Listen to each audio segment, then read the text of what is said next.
ETF index mutual funds నేర్చుకుని stock మార్కెట్లో రాణించాలనుకుంటున్నారా? వెంటనే ఈ నెంబర్కి కాల్ చేయండి.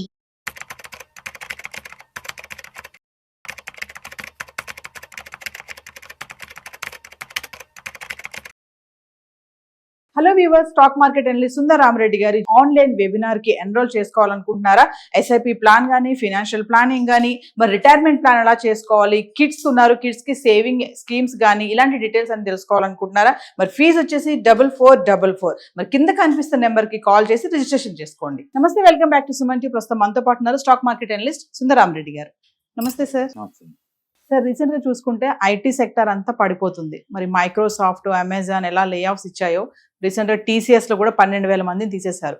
మళ్ళీ కొత్తగా ఇన్ఫోసిస్ లో కూడా అంతే. అంటే ఎప్పుడు పింక్ స్లిప్ ఇస్తారనేది తెలియటం లేదు. యాక్చువల్గా ఐటీ సెక్టర్ లో వాళ్ళ జాబ్ సెక్టర్ చూసుకుంటే లగ్జరీ లైఫ్ మెయింటైన్ చేస్తూ ఉంటారు. విల్లాస్, వెంచర్స్ కానీ, వాళ్ళ లైఫ్ అంతా కూడా వేరేగా ఉంటుంది. మరి ఒక్కసారి వాళ్ళకి జాబ్ పోతే ఆ లగ్జరీ లైఫ్ నుంచి బయటపడాలి అంటే మరి ఎలా ఉంటుంది అంటారు? బ్యాంక్స్ కూడా అంటే లోన్స్ ఇవ్వడానికి భయపడుతున్నాయంట వీళ్ళకి. సో ఇదంతా ఎందుకు అంటారు? అంటే ఏఐ అనుకోవచ్చా, ఇంకేమైనా కారణాలు అంటారు? బేసికల్ గా ప్రతి సెక్టార్స్ అన్ని రీడిఫైన్ అవుతా ఉంటాయండి. ఎవ్రీ 10 years ఒకసారి సెక్టర్ లో ఎంతకంత ఎఫెక్ట్ అవుతా ఉంటుంది. లేటెస్ట్ చేంజెస్ మొత్తం అప్డేట్ చేసుకుంటూ ముందు పోవాల్సి ఉంటుంది అనమాట. ఆ TCS లో ఏం జరిగిందంటే ఏఐ ఒకటే కదండి, లాస్ట్ 5 years నుంచి వాళ్ళు ఆటోమేషన్ టూల్స్ మీద భారీగా హెవీగా ఇన్వెస్ట్ చేసుకుంటూ వస్తున్నారు. యాక్చువల్ గా అంత హెవీగా ఇన్వెస్ట్ చేసుకుంటున్నప్పుడు మిడిల్ మేనేజ్మెంట్ ఏం అవసరం లేదు. గ్రౌండ్ లెవెల్ కోడింగ్ కోసం కొత్త యూత్ ఉంటారు, టాప్ లెవెల్ టాప్ మేనేజ్మెంట్ వాళ్ళు ఉంటారు, మధ్యలో వీళ్ళు అవసరం లేదు. అందుకని టెక్నాలజీ మారిన ప్రతిసారి కూడా ఎఫెక్ట్ అయ్యేది మిడిల్ మేనేజ్మెంట్ వాళ్ళు అనమాట. ఎందుకంటే వాళ్ళకి ఏజ్ ఎక్కువ ఉంటుంది, ప్లస్ లేటెస్ట్ వాటికి అందుకోలేరు, శాలరీ చాలా ఎక్కువ ఉంటుంది. అందుకని కంపెనీ వాళ్ళు ఎప్పుడైనా సరే ఎక్కడైతే ఎక్కువ ఇన్వెస్ట్మెంట్స్ వేస్ట్ అయిపోతుంటుందో ఆ ప్లేస్ని ఫిక్స్ చేయాలనుకుంటారు. అందుకని మిడిల్ మేనేజ్మెంట్ ఎప్పటికీ డేంజరస్ అనమాట. అదే ఎప్పుడు సరే. అందుకని TCS లో కూడా ఏంటంటే వాళ్ళు ఇప్పుడు కొత్తగా తీసుకున్న రిక్రూట్మెంట్ మీద ఫోకస్ చేయట్లేదు. వాళ్ళకి శాలరీ ఎంత ఇస్తారండి, సంవత్సరానికి 6 లక్షల ప్యాకేజీలు ఉంటాయి, వాళ్ళ మీద ఫోకస్ చేయట్లేదు. మిడిల్ అండ్ టాప్ మేనేజ్మెంట్ మీద ఫోకస్ చేస్తున్నారు. అంటే గత 5 ఏళ్ల నుంచి వాళ్ళు ఎక్కడైతే హెవీగా ఇన్వెస్ట్ చేశారో ఆ ప్లేస్ మొత్తం వీళ్ళు అవసరం లేదు కాబట్టి ఆ 12,000 మంది ఇస్తున్నారు.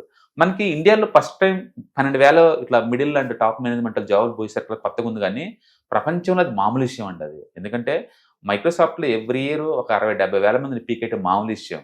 ఎందుకంటే వాళ్ళ ఎంప్లాయీస్ దగ్గర 5-6 లక్షల మంది ఎంప్లాయీస్ ఉన్నప్పుడు అందులో ఒక 4-5% వరకు మార్చడం అనేది మామూలు విషయమే. ఎందుకంటే కొత్త కంపెనీలు టేక్ ఓవర్ చేస్తూ ఉంటారు. అది మెర్జ్ అయిన తర్వాత మళ్ళీ పాత ఎంప్లాయీస్ ఏం చేసుకోవాలి? వాళ్ళు షఫిల్ చేస్తూ ఉంటారు. 2 హోటల్స్ కలిసి ఒక హోటల్ గా మారినప్పుడు 2 మేనేజర్లు ఎందుకు, 2 క్లర్క్లు ఎందుకు, 2 చెఫ్లు ఎందుకు?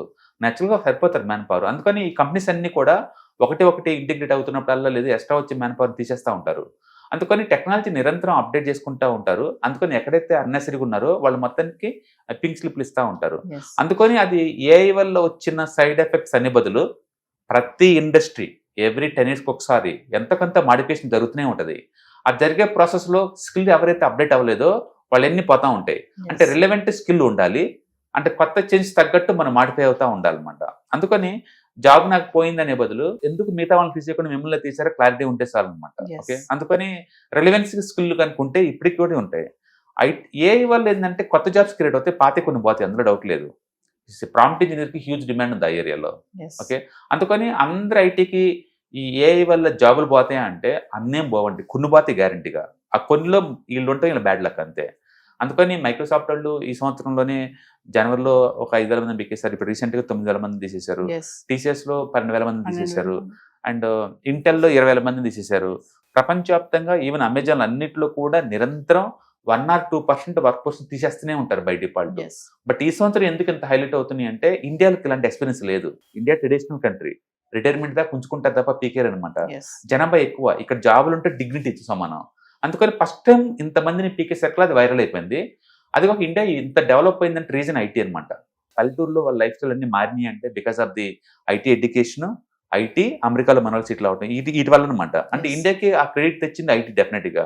అలాంటి ఐటీలో ఒకేసారి లోకల్గా 12,000 జాబ్స్ పోయేసరిలా ఉలిక్కిపోయింది ఇండియా అంతే. దీనివల్ల ఏంటంటే మిగతా వాళ్ళు కూడా స్కిల్ని రిలవెన్స్ ఉంచుకోవటం అనేది చాలా ఇంపార్టెంట్ అనమాట. అంటే ప్రతి ఇండస్ట్రీ కూడా నీకు ఎఫెక్ట్ అవుతూనే ఉంటుంది దీనివల్ల.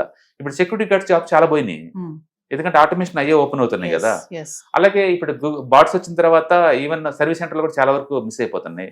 అండ్ టెలిఫోన్ ఆపరేట్ జాబ్స్ అన్ని మిస్ అయిపోతున్నాయి, టైపిస్ట్ జాబ్స్ అన్ని మిస్ అయిపోతున్నాయి. కాబట్టి ప్రతి ఏరియాలో ఇది ఎఫెక్ట్ అవుతూనే ఉంది ఎంతకంత. ఐటీకి ఏంటంటే లాస్ట్ 4-5 yearsలో వాళ్ళు చేసిన ఇన్వెస్ట్మెంట్ పుణ్యం అంటూ ఈ ఏఐ తోటి ఎక్కువ జాబ్లు పడుతున్నాయి అనమాట. అంతే. దీనివల్ల ఫ్యూచర్లో ఐటీలు జీరో అవుతాయి అంటే అవ్వండి, అందరూ అనుకున్నంటే ఏం అవ్వదు. 2000 అప్పుడు మనం చూసాం అనుకోండి, .com బబుల్ వచ్చేసి కొలాప్స్ అయిపోయింది అంతే ఎకానమీ. ఐటీ జీరో అవుద్ది అనుకున్నారు, తర్వాత మళ్ళీ రికవర్ అయింది కదా. అలాగే అమెజాన్ వాళ్ళు క్లౌడ్ని లాంచ్ చేసినప్పుడు ఇంకా హార్డ్వేర్లు ఏముండో మొత్తం క్లౌడ్ షిఫ్ట్ అవుతుంది, జీరో అయిపోద్ది మొత్తం అన్నారు. సర్వే అవ్వలేదా? అంటే ఐటీ ఇండస్ట్రీ అనేది లైక్ కాక్రోచ్ లాంటిది, పరిస్థితులు తగ్గట్టు మార్చుకుంటూ పోతుంది తప్ప జీరో అవ్వదు అది. అందుకని నేను అనుకోవటం ఏంటంటే టెంపరీ అనమాట. మేబీ 1 year ఉండొచ్చు, మళ్ళీ కొత్త అవతారం ఎత్తి మళ్ళీ ముందు పోతూనే ఉంటుంది ఐటీ. ఎందుకంటే ఏ అయినా సరే ఇంప్లిమెంటేషన్ చేయాల్సింది మళ్ళీ వాళ్లే కదా. అంటే ఐటీ సెక్టర్ లో వర్క్ చేసే వాళ్ళందరిది కూడా లైఫ్ స్టైల్ కూడా సెపరేట్ గా ఉంటుంది అంటారు. అంటే ఇంపాక్ట్ అనేది వేట్ పైన పడవచ్చు అంటారు. ఐటీలో వాళ్ళ లైఫ్ స్టైల్స్ అన్ని లగ్జరీగా ఉంటాయి అనే బదులు వాళ్ళ పర్సనల్ చాయిస్ అంతే.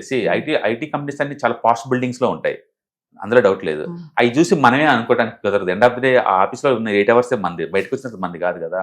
అందుకని పర్సనల్ ఫినాన్స్ ఏం చెప్పింది అంటే ఫైనాన్షియల్ ఫ్రీడమ్ రావాలంటే లగ్జరీని పెంచుకోవటం కాదు, సేవింగ్స్ పెంచుకోమని చెప్తుంది. సేవింగ్స్ పెంచుకోవటం ద్వారా ప్యాసివ్ ఇన్కమ్ జనరేట్ చేసుకుంటే జాబ్ ఉండి కూడా సర్వే అవ్వచ్చు. అందుకని ఎవరైనా 20 నుంచి 30 లోపు స్కిల్స్ మీద ఇన్వెస్ట్మెంట్ చేయండి, 30 నుంచి 45 లోపు ప్యాసివ్ ఇన్కమ్ కోసం ఇన్వెస్ట్మెంట్ చేసుకోండి. 45 తర్వాత జాబ్ వాళ్ళు పీకేసిన సరే ఇబ్బంది లేకుండా చూసుకోవాలి. ఇప్పటి వరకు ఎప్పటి నుంచో ఆ పర్సనల్ ఫినాన్స్ మీద జనాలకి కాన్షియస్నెస్ ఉంది. ఇప్పుడు ఎందుకు సడన్ గా అంటే జాబ్స్ ఊడింది కాబట్టి. చాలా మంది పాపం ఈఎంఐలు, హౌస్ ఈఎంఐలు, కార్ ఈఎంఐలు మధ్యలో స్టక్ అయి ఉన్నారండి. ఇట్స్ పెయిన్ అది. ఎవరికైనా సరే జాబ్ ఓడాలని ఎవరు కోరుకోరు, బట్ ఇండస్ట్రీ రీడెఫైన్ అవుతున్న ప్రాసెస్లో పోతాయి కొన్ని. ఇది కొత్త అంటే స్టార్టింగ్ స్టేజ్ అంతే, ముందు ముందు ఇంకా పోతాయి. అలాగని ఐటీ జీరో అవుతుంది కాదండి, రీడిఫైన్ అవుతుంది సెక్టర్, ఎంటైర్ సెక్టర్ రీడిజైన్ అవుతుంది. పల్లెటూరులో ఒకప్పుడు ముందు 2 ఎకరాలు 3 ఎకరాలు గుళ్ళు కొట్టేవాళ్ళు, ఇప్పుడు డ్రోన్స్ వచ్చి కొడుతున్నాయి. ఆ జాబ్స్ ఇంక లేవు కదా. అలాగే ఒకప్పుడు వరి కోసేవాళ్ళు కూలోని పెట్టేసి, ఇప్పుడు మిషనరీ వచ్చేసినాయి కదా, పోక్లైన్స్ వచ్చేసినాయి కదా. రోడ్డు ఒకప్పుడు తార్ రోడ్లు వేసేవాళ్ళు, ఇప్పుడు సిమెంట్ వేస్తున్నారు కదా. అంటే ప్రతి చోట రీడిఫైన్ అవుతా పోతున్నాయి. ఈవెన్ ఐటీ కూడా స్కిల్స్ రీడిఫైన్ అవుతుంది, సెక్టర్ కొత్త రూపం తీసుకుని ముందుకు పోతా ఉంటుంది. అందుకని ఐటీ మొత్తం కొలాప్స్ అవుతుంది అనుకోను. అంటే మీరు కనుక చూసుకుంటే రీసెంట్ గా ఇన్ఫోసిస్ వాళ్ళు 30,000 మెంబర్స్ని ఫ్రెషర్స్ తీసుకోబోతున్నారు. కాగ్నిజెంట్ వాళ్ళు 20,000 మంది ఫ్రెషర్స్ తీసుకోబోతున్నారు. అండ్ వాళ్ళు తీసుకుంటున్నారంటే మరి డిమాండ్ ఉంటేనే కదా. అందుకని సెక్టార్కి సడన్ గా కొలాప్స్ అవటం ఉండదు, కానీ రీడెఫైన్ అవుతా ఉంటాయి రోల్స్, స్కిల్స్ ఇవన్నీ కూడా. అంటే ట్రెడిషనల్గా ఉన్న బీటెక్లు పనిచేయవు, ఇప్పుడు కొత్తగా మళ్ళీ స్కిల్ అప్డేట్ చేసుకోవటమే. అంటే కొత్త కొత్త ఛాలెంజెస్ అప్రూవ్ చేసుకుంటూ ముందు పోతూనే ఉంటాయి. ఒకటైతే గ్యారంటీ, ఇంతకుముందు అంత సేఫ్టీకి ఫీల్ అవడానికి లేదు. ఒకప్పుడు టీసీఎస్లో జాబ్ అంటే గవర్నమెంట్ జాబ్ లాగా ఐటీ డిపార్ట్మెంట్లో అనుకునేవాళ్ళు.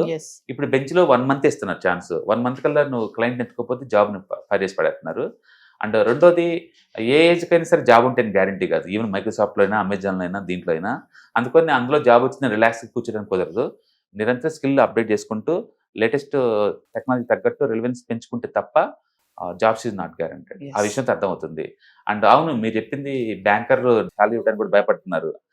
ఈ వంకేసుకొని బ్యాంకర్లు ఏం చేస్తారంటే రిస్క్ ప్రీమియం పెంచుతారు, నీకు వడ్డీ రేట్లు పెంచుతారు. ఎందుకంటే రిస్క్ ఉంది కదా దాంట్లో ఇండస్ట్రీలో.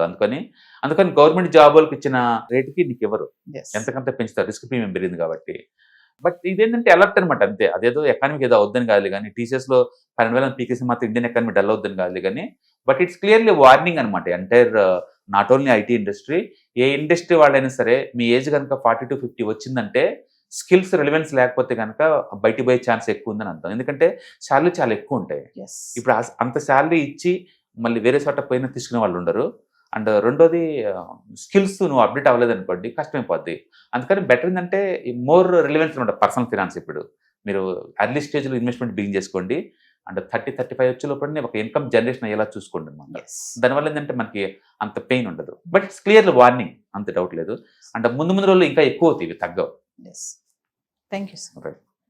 ETFs, index funds and mutual funds. మీరు కనుక స్టాక్ మార్కెట్లో ఎంటర్ అవ్వాలనుకుంటే, మార్కెట్లో స్టాక్స్ డైరెక్ట్గా ఇన్వెస్ట్ చేసే బదులు కపుల్ ఆఫ్ స్టాక్స్లో ఇన్వెస్ట్ చేయడం ద్వారా ఏంటంటే ఆటోమేటిక్ రిస్క్ తగ్గించుకోవచ్చు. కాబట్టి మీరు బిగినర్ అయినా లేదా ఎక్స్పీరియన్స్ పర్సన్ అయినా సరే, మార్కెట్లో సేఫ్ సెక్యూర్ వేలో లాంగ్ టర్మ్లో సస్టైనబిలిటీ కావాలంటే ఈ ప్రొడక్ట్స్లో ఇన్వెస్ట్ చేయడం ద్వారా దాన్ని సాధ్యం చేసుకోవచ్చు అనమాట.